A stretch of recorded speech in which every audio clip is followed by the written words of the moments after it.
In this guide, I'm going to show you how to generate a TikTok Spark Ads code. This is Miguel from JustBoz, and before we get into this guide, make sure to like the video and subscribe to the channel with all notifications on for more content like this. It really does help out the channel and we'd greatly appreciate it. If you have any questions, just ask them down in the comment section below. I'm going to be doing my best to reply to every single comment down there. Begin by opening TikTok and go to the video you want to authorize for advertising.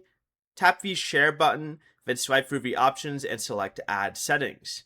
Turn the ad authorization if it is currently disabled.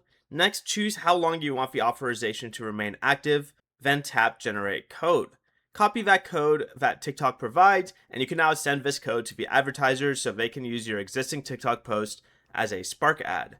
If you don't see ad settings or the option to generate a code, this feature may not be available for the selected video or account. Before you leave, remember to like the video and subscribe to the channel with all notifications on for more content like this. It really does help out the channel and we'd greatly appreciate it. And if you did have any questions, just ask them down in the comment section below. I'm going to be doing my best to reply to every single comment down there. Peace.